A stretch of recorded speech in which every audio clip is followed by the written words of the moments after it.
నమస్తే, welcome to GX9 news. రాష్ట్రంలో గత వైసీపీ పరిపాలనలో క్రీడాకారులకు తీవ్ర అన్యాయం వాటిల్లిందని రాష్ట్ర sports authority chairman Animini Ravi Naidu YCP పార్టీపై ధ్వజమెత్తారు. శనివారం పోలవరం నియోజకవర్గం చేగుండపల్లిలో శాప్ డైరెక్టర్ కొవ్వాసు జగదీశ్వరి సౌజన్యంతో పోలవరం నియోజకవర్గంలో వివిధ పాఠశాలలకు చెందిన గిరిజన క్రీడాకారులకు క్రీడా కిట్లను పంచారు. ఈ సందర్భంగా ఆయన మీడియాతో మాట్లాడుతూ ఆడుతాం ఆంధ్ర పేరిట వైసీపీ పార్టీ 119 కోట్ల రూపాయలను దుర్వినియోగం చేసిందని ఆయన అన్నారు. ప్రతిభావంతులైన క్రీడాకారులకు వైసీపీ ప్రభుత్వం ప్రోత్సాహకాలు అందించడంలో జాప్యం చేశారని ఆయన ధ్వజమెత్తారు. కూటమి ప్రభుత్వంలో క్రీడాకారులకు అండగా ఉంటుందని, సంక్షేమం అభివృద్ధి ప్రధాన ఎజెండాగా కూటమి పరిపాలన ఉందని ఆయన అన్నారు.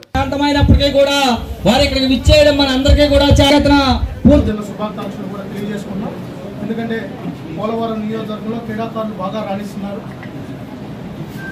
ఫిజికల్గా కానీ మెంటల్గా కానీ ఇక్కడ బై బాండ్ పిల్లలు కూడా క్రీడల్లో రాణించాలనే తపన తాపత్రయం కూడా ఉంది.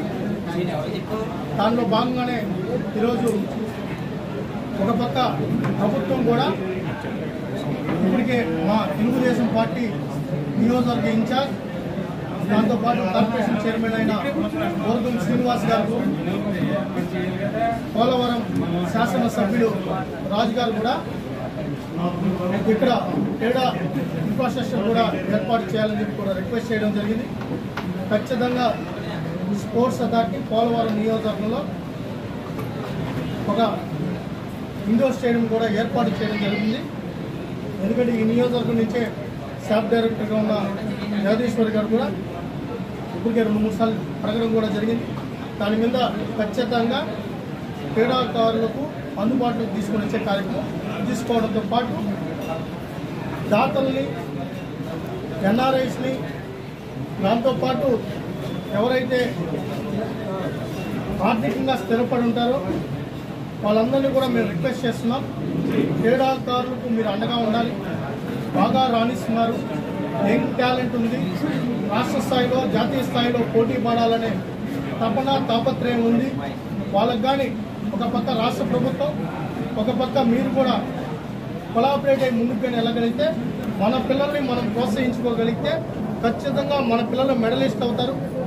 ఇప్పటికే రాష్ట్ర ప్రభుత్వం స్పోర్ట్స్ అథారిటీ 3% రిజర్వేషన్ కూడా ప్రకటించడం జరిగింది. ఉద్యోగ రిజర్వేషన్ వితౌట్ ఎగ్జామ్తో ఆ రిజర్వేషన్ కూడా ప్రకటించడం జరిగింది. 40 సంవత్సరాల క్రీడాకారుల కళను కూడా ఈ రాష్ట్ర ప్రభుత్వం సాకారం చేయడం జరిగింది. అదేవిధంగా బెస్ట్ ఇన్సెంటివ్స్ కూడా ఇస్తున్నాం. ఒలింపిక్స్లో కానీ మెడల్ సాధిస్తే 7 కోట్ల రూపాయల ఇన్సెంటివ్తో పాటు గ్రూప్ 1 పోస్ట్ కూడా ఇవ్వడం జరుగుతుంది. ఇవన్నీ కూడా స్కూల్ లెవెల్లో మెడల్స్ వచ్చినా వాళ్ళకి ఇన్సెంటివ్స్ ఇచ్చే కార్యక్రమానికి శ్రీకారం చుట్టడం జరిగింది. మన యంగ్ టాలెంట్ని, లోకల్ టాలెంట్ని ప్రోత్సహించాల్సిన బాధ్యత మా మీద ఉంది. దాని అనుగుణంగా కూడా కార్యాచరణ రూపొందిస్తున్నాం. దాని ప్రకారం ముందుకెళ్తున్నాం. ఇది ఒక పక్క స్పోర్ట్స్కి సంబంధించి. ఈరోజు యువనేత, రాష్ట్ర ఐటీ శాఖ మంత్రివర్యులు నారా లోకేష్ గారు ఐటీ శాఖ మంత్రిగా బాధ్యతలు తీసుకున్న తర్వాత ఈరోజు రాష్ట్రానికి పరిశ్రమల ప్రవాహం మొదలైంది. పరిశ్రమలను ఈ రాష్ట్రానికి తీసుకొని రావడంలో ఆయన చూపిస్తున్న చొరవ, తెగువ, ఆయన వెళ్తున్న విధానాన్ని రాష్ట్ర యువత తరఫున ఆయన ప్రత్యేకంగా కృతజ్ఞతలు కూడా తెలియజేసుకున్నాం. ఈరోజు 15 లక్షల మిలియన్ పెట్టుబడిని విశాఖపట్నానికి గూగుల్ లాంటి డేటా సెంటర్ని తీసుకొని రావడం, దాంట్లో నారా లోకేష్ గారు చూపించిన చొరవ వర్ణనారహితం, ఎవరికి అందుబాటులేదు. ఈరోజు భారతదేశంలో పెట్టుబడి పెడతామని చెప్పి గూగుల్ సంస్థ అనౌన్స్ చేసినప్పుడు దాదాపు 7 రాష్ట్రాలు పోటీ పడ్డాయి. కానీ వాళ్ళకి తెలియని విషయం ఏంటంటే అప్పటికే ఈ దేశాల్లో పెట్టుబడి పెట్టడామని ఒప్పించిందే నారా లోకేష్ గారు. దానిలో భాగంగానే విశాఖపట్నం వేదికగా గూగుల్ డేటా సెంటర్ని తీసుకొని రావడం, భవిష్యత్తులో AI హబ్బుగా విశాఖపట్నం కేంద్రం కాబోతుంది.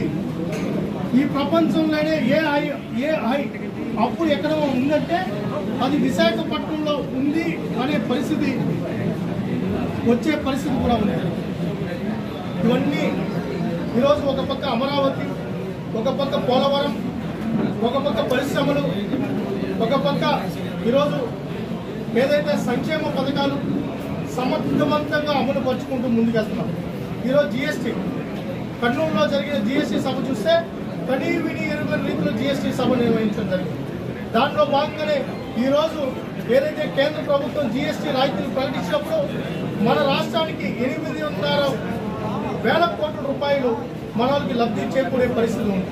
ఈరోజు స్పోర్ట్స్లో కూడా ఒకప్పుడు 18% జిఎస్టీ ఉంటే ఈరోజు ఎక్విప్మెంట్కి సంబంధించి 5% వరకు తగ్గించడం జరిగింది. అంటే దాదాపు 13% జిఎస్టీని తగ్గించడం జరిగింది.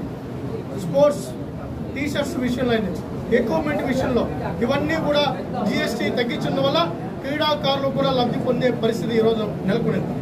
ఇవన్నీ కేంద్ర రాష్ట్ర ప్రభుత్వాలు చేస్తుంటే సిగ్గు ఎగ్గు లేకుండా ఈరోజు రాజకీయ ఉనికి కోసం ఈ వైసీపీ నేతలు ఇష్టం వచ్చిన ప్రేరేపణలు మాట్లాడుతున్నారు. మేము సూటిగా అడుగుతున్నాం, మీరు మీ హయాంలో ఒక్క పరిశ్రమ తీసుకొని వచ్చారా? ₹1 పెట్టుబడి తీసుకొని వచ్చారా? ఈరోజు ఆ గుడివాడ అమర్నాథ్ కోడిగుడ్ల మీద ఈకలు పీకడానికి కూడా పనికిరాడు. ఇదే విలేకరులు మీరు ఈ పరిశ్రమ మీరు ఎందుకు పరిశ్రమలు తీసుకొని రాలేదని అడిగితే ఆయన ఏమన్నారు? కోడి గుడ్డు పెట్టాలి, ఆ గుడ్డు బొదగాలి, పిల్లవ్వాలి, మళ్ళా తల్లవ్వాలి, అప్పుడు గుడ్డు వస్తుందండి.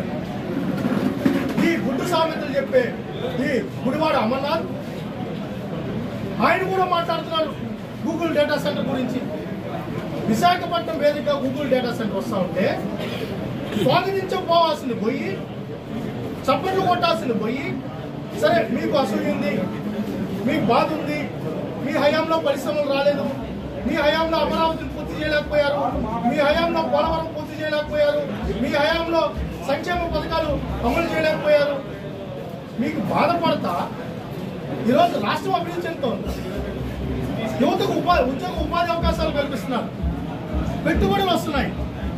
ఈరోజు రాష్ట్ర ప్రజలుగా, రాష్ట్ర పౌరులుగా మీరు ఆనందించాల్సింది పోయి మీరు విధ్వంసకరమైన మాటలు మాట్లాడతారా?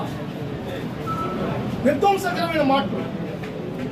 ఈరోజు ఏదైనా పరిశ్రమ వస్తానంటే పరిశ్రమల మీద కూడా విమర్శించే మాటలు మాట్లాడుతున్నారు.